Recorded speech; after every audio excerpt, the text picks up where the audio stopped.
Bom, então esse vídeo aqui é para fazer uma explicação extra da parte de SVM, para apresentar uma outra formulação aqui, abordagem para ela,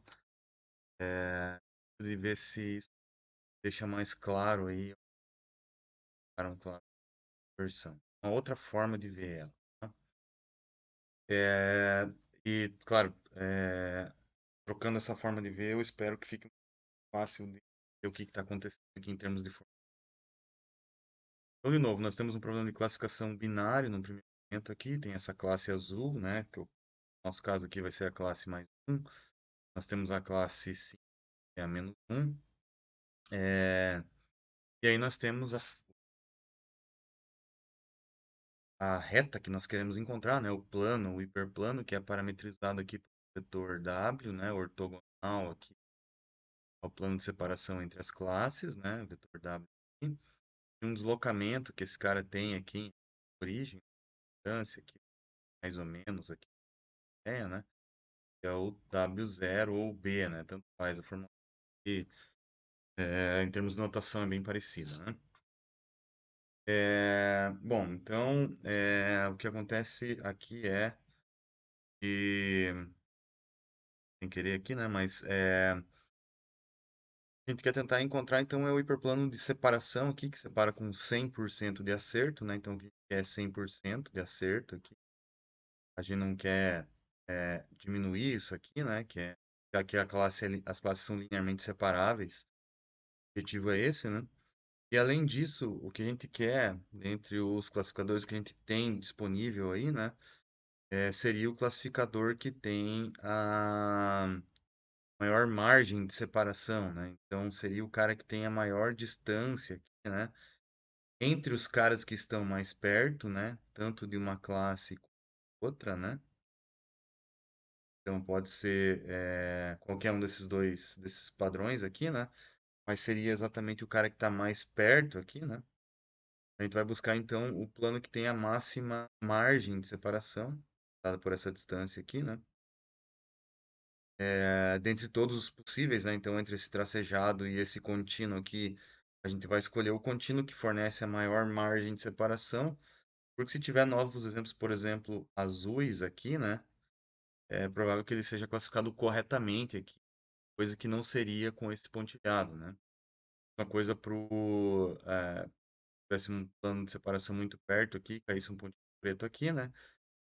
Seria mais fácil ele errar. Então, esse cara do meio com a máxima margem, então, é isso, ó, máxima margem de separação, é essa distância aqui do cara mais perto ao plano, né? Essa máxima margem de separação ela fornece, de uma certa maneira, uma maior generalização.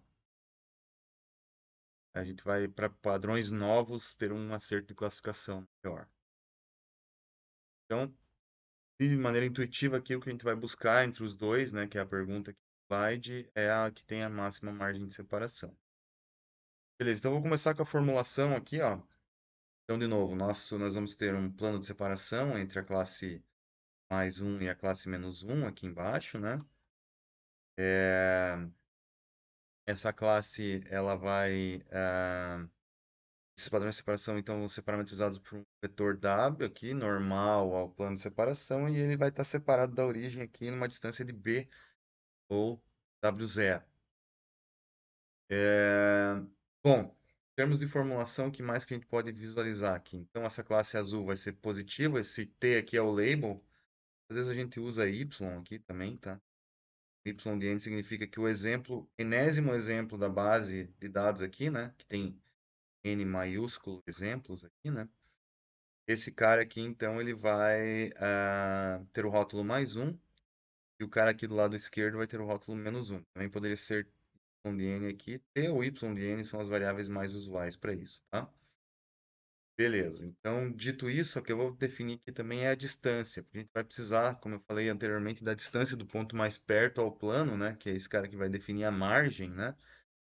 Então, essa distância aqui, né? De um ponto qualquer ao plano, se for lembrar lá de geometria analítica, existe uma expressão para isso, né? Que é o ponto projetado no plano aqui, né?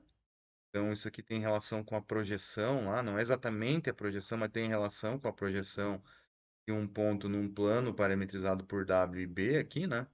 Ponto xn qualquer, então estou pegando um xn qualquer aqui, né? Que é um vetor. Então, esse xn qualquer aqui, quando eu pego, substituo ele na equação aqui do plano parametrizado por W e B, dividido pela norma, né?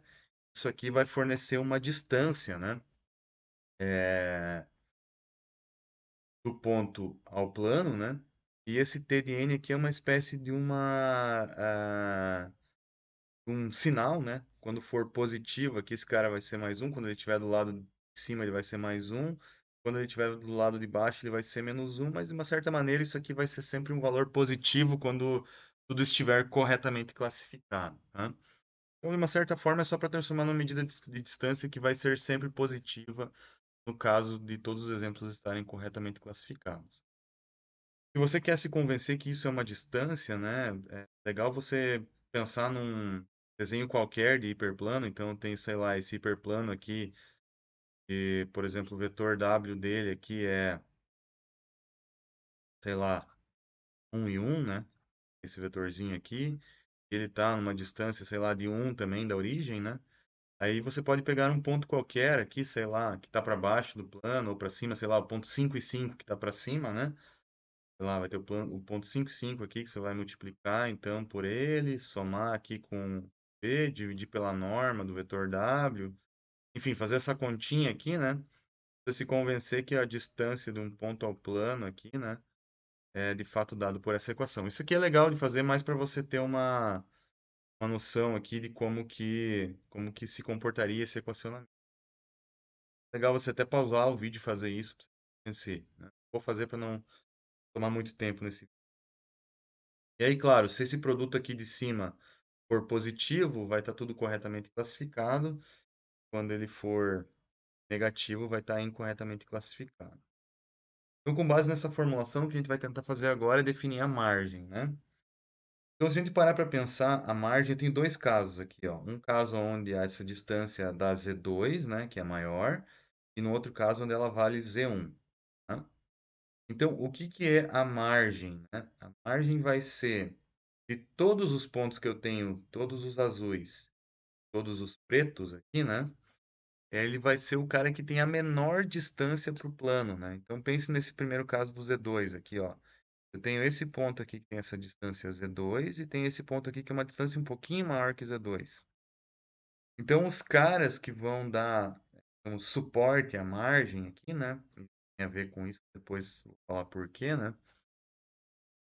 Esse cara aqui, ele é o cara que tem a menor distância de todos os azuis aqui. Na verdade, são três que têm a mesma distância, né? Mas de todos os azuis aqui, esses três são os que têm a menor distância ao plano de separação.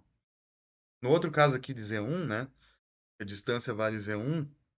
De todos os exemplos aqui, ó, eu tenho em preto, os que têm a menor distância para esse ponto aqui, que é a distância Z1, são esses três caras aqui. E, similarmente, esses mesmos azuis que estão aqui, né? Então, essa distância do azul para o hiperplano de separação é a mesma do preto para o hiperplano de separação para as duas classes, né? Já que a gente está posicionando bem no meio esse plano de separação aqui, né? Então, o que que a gente vai tentar fazer? A gente vai tentar formular isso aqui por meio de um problema de otimização. Como que a gente faz isso? Então, eu vou tentar achar o W e o B e vamos tentar maximizar o seguinte, ó. Vamos tentar maximizar esse negócio que está aqui, ó. Tá? Enxergar o que que essa equação está dizendo. Primeira parte dessa equação aqui, ó, tirando o W para fora aqui, se a gente for ver, ela é esse miolo aqui, ó, mais a norma de W que pode voltar para dentro aqui, né? Tirei ela para fora porque esse min aqui não depende da norma de W, mas se a gente for voltar anteriormente aqui, ó, essa é a distância de um ponto ao plano. Então, a distância de um ponto xn qualquer ao plano. Beleza. Então, o que essa otimização está fazendo é o seguinte, ó. Pense que esse W está aqui dentro, tá? Para ficar mais fácil de visualizar isso, essa norma de W aqui, né? Então, eu tenho a distância, eu tenho vários pontos xn aqui. Eu estou pegando o menor, cara, o n aqui, ó, de todos os n pontos que eu tenho, que tem a menor distância do ponto ao plano. Então aqui, se a gente for voltar no nosso desenho, eu vou percorrendo todos os caras aqui, tanto da classe azul quanto da classe preta, e eu vou pegar aqui qual que é o cara que tem a menor distância. O cara que tem a menor distância é justamente o cara que vai dar suporte à construção da margem, tanto os azuis aqui quanto os pretos, né? Então, o que eu quero é tentar encontrar o W e o B. Esse é o problema da otimização aqui, ó, que está aqui fora, tá?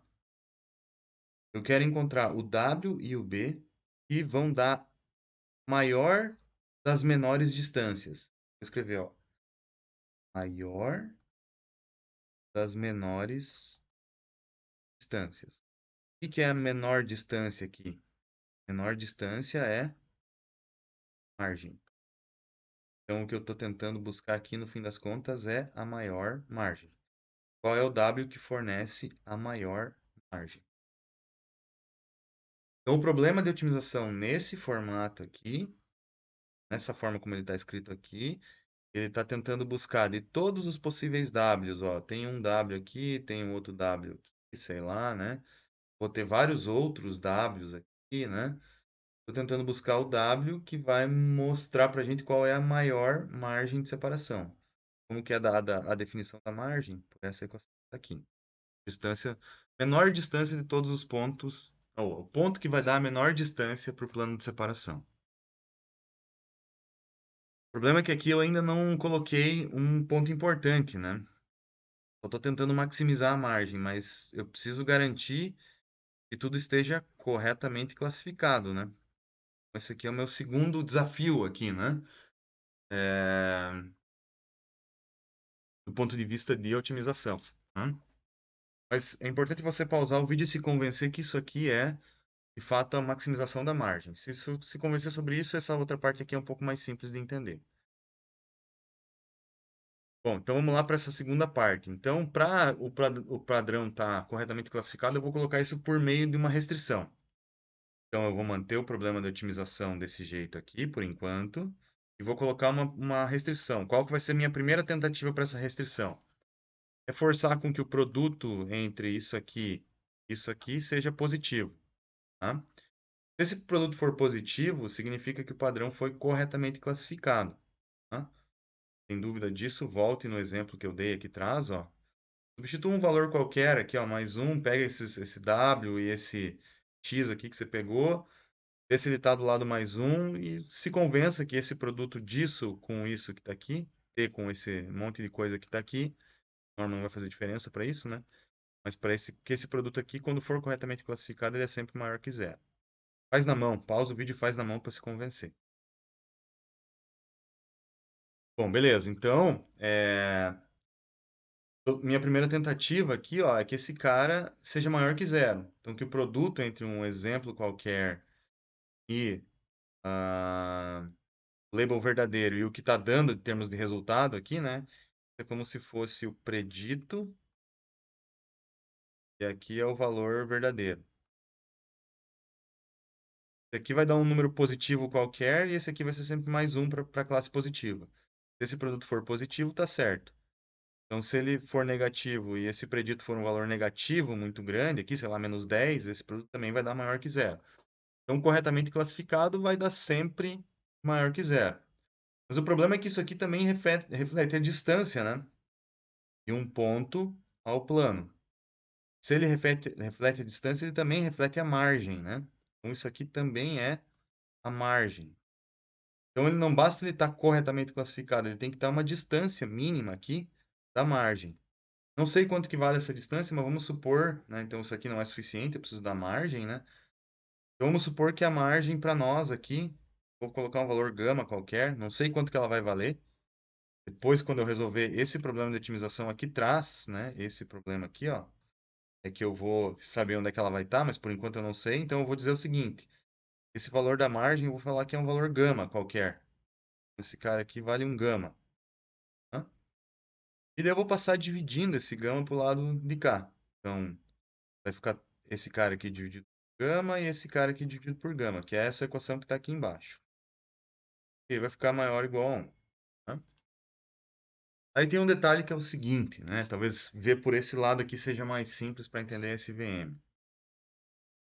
Se eu mudar o W, o vetor W aqui, por uma quantidade qualquer, valor real aqui, dividir por 10, né? Gama ou kappa aqui, né? Multiplicar por 10, dividir por 10, multiplicar por 1000, dividir por 1000, e a mesma quantidade for aplicada aqui ao B, a distância de x de n em relação à reta fica alterada. Se você tem dúvida, volta no exemplo numérico que você fez aqui na mão, esse cara aqui, multiplica esse cara por 10 e multiplica esse cara por 10 também. Veja que a distância do ponto ao plano continua a mesma.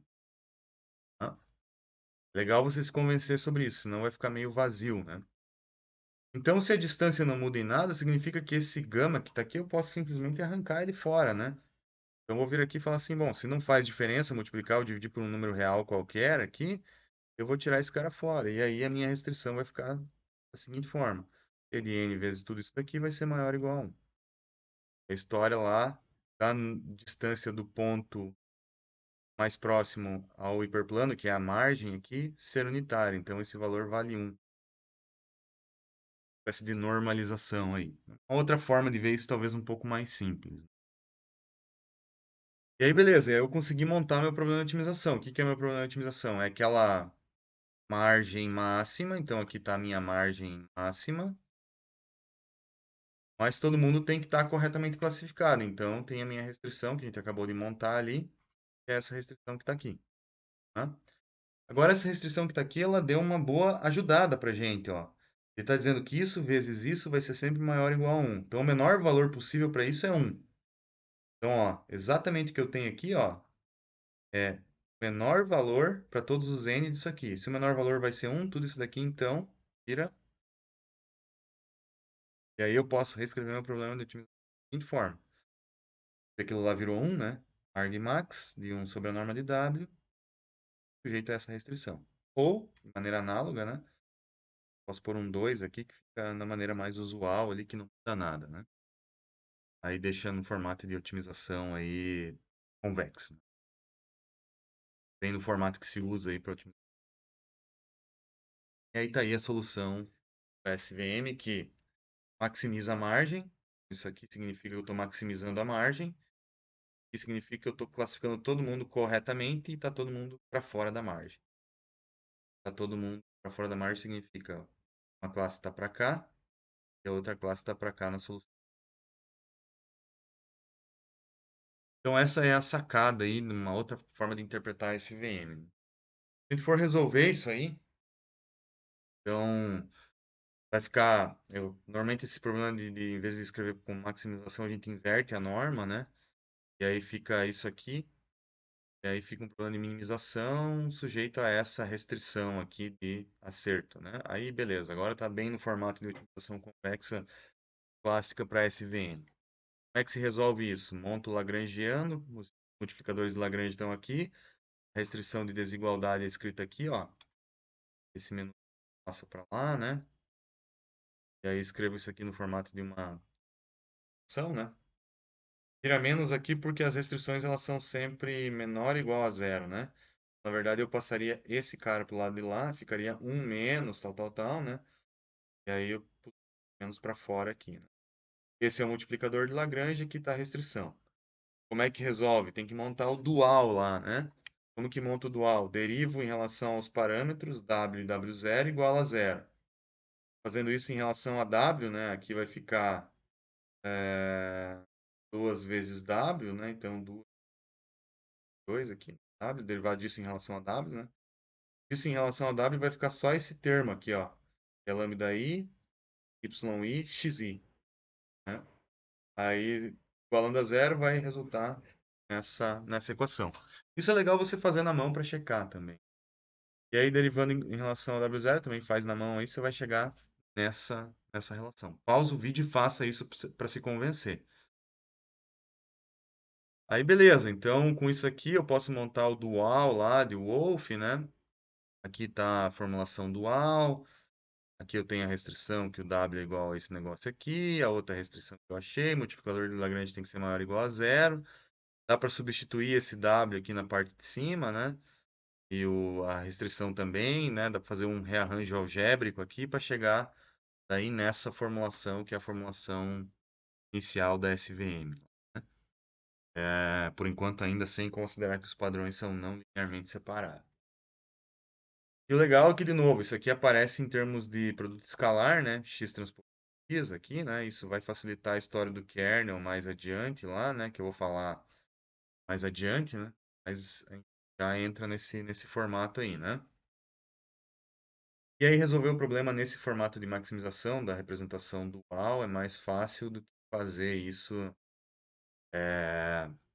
são um problema inicial aí, né? E aí a interpretação dos caras, os multiplicadores de Lagrange aí que são diferentes de zero, os lambdas que são diferentes de zero, são justamente os caras aqui que formam o suporte à construção da margem. São os caras que estão mais perto aqui do plano de separação e de fato caracterizam a margem, né?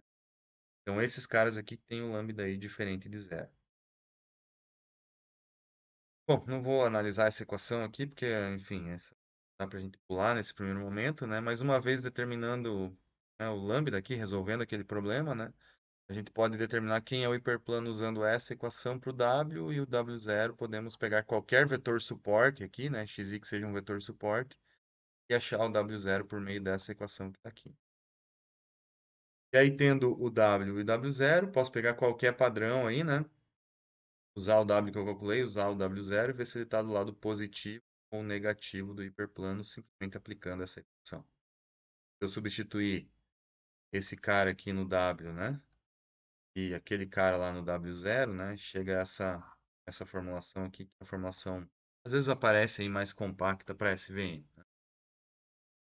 Claro que a gente pode alterar, igual a gente fez na semana passada, né?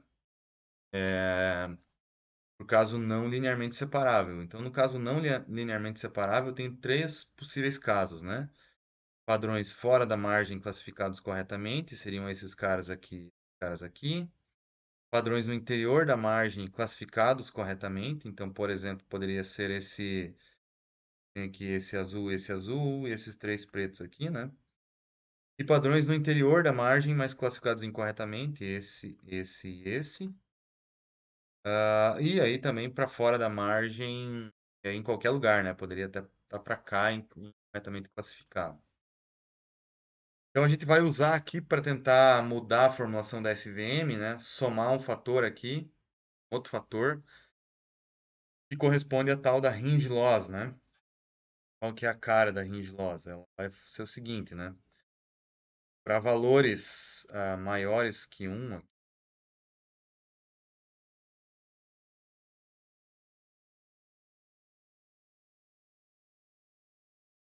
0 e 1, 0, né? 0 e aqui ele vai subir em reta, né? Essa aqui então é a tal da Hinge Loss. Então ela vai refletir o seguinte para nós: se os padrões estão corretamente classificados e fora da margem, o valor correspondente vai ser zero. Isso que essa continha aqui está fazendo, né? Se esse produto y pelo WTX aqui for positivo, né? Então era mais 1, esse aqui deu mais 10. 1 menos 1 vezes 10 vai dar menos 9, máximo entre 0 e menos 9 é zero. Então ele vai dar sempre zero para os caras que estão corretamente classificados. Aqui ele entra na margem, ó. Entre 0 e 1 ele está dentro da margem, corretamente classificado. Então, por exemplo, sei lá, que deveria ser mais 1, aqui deu mais 0,1. Então vai ser 1 menos 0,1, que vai dar 0,9. O máximo entre 0 e 0,9 é 0,9. Vai vir até 1. Vai ter essa cara aqui, né? Então tá dentro da margem, tá corretamente classificado, mas, né, tá dentro da margem, então ele vai penalizar.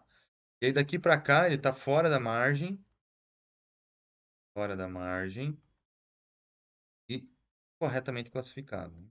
Aí ele vai penalizando, quanto mais incorreto, mais ele penaliza, né?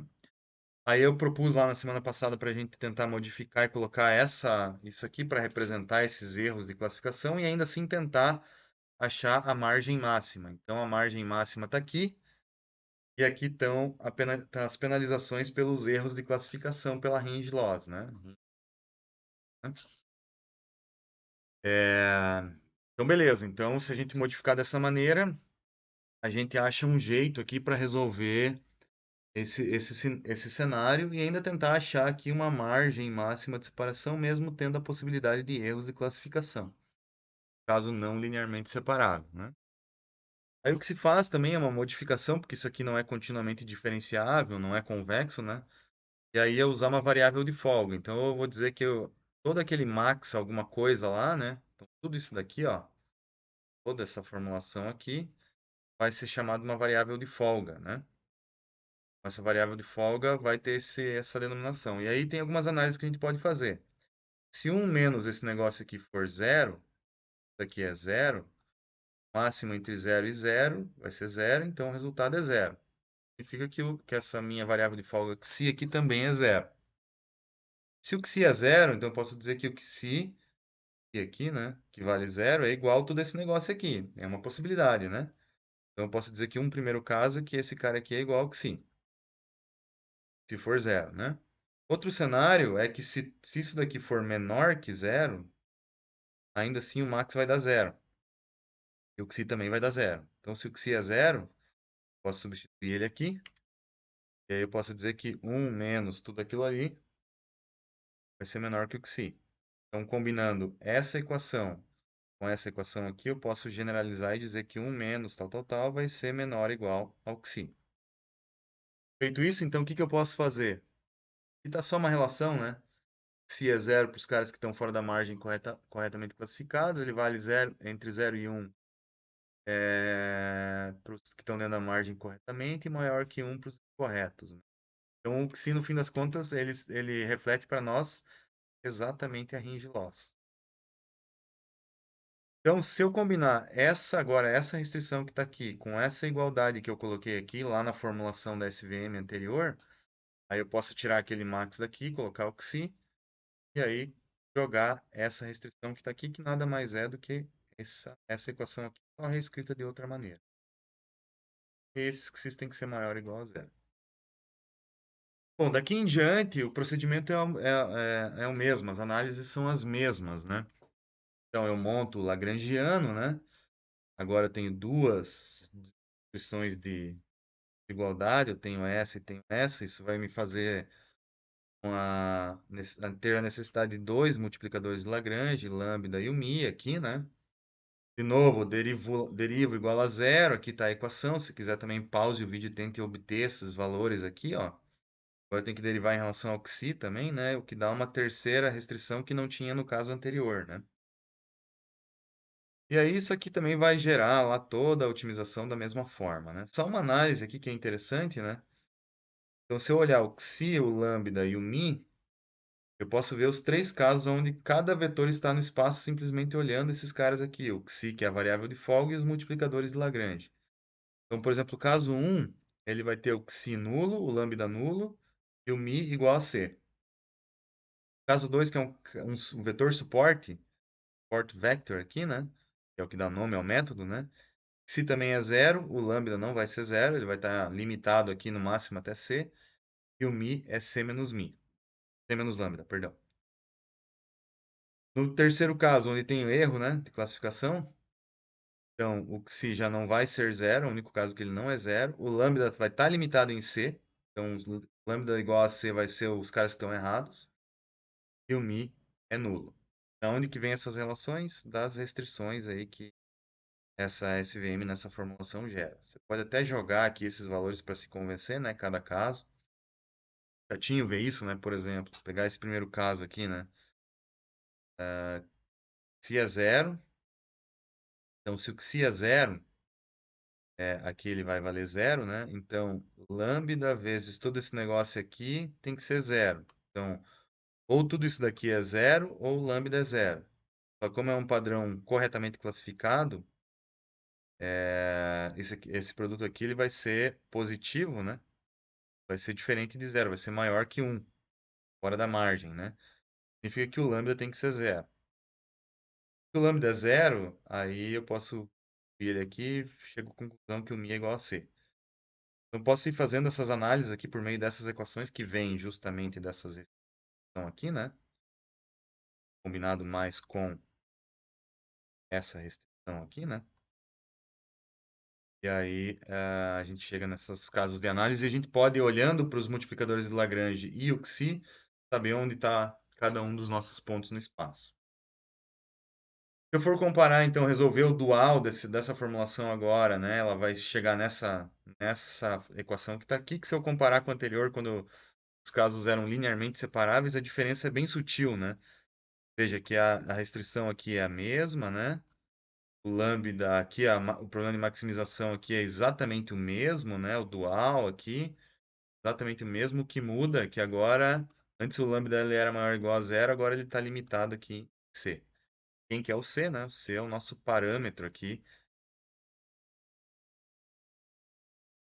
que controla aqui essa inserção dessa variável de folga, né? A interpretação dele, né? Se a gente for voltar aqui, é...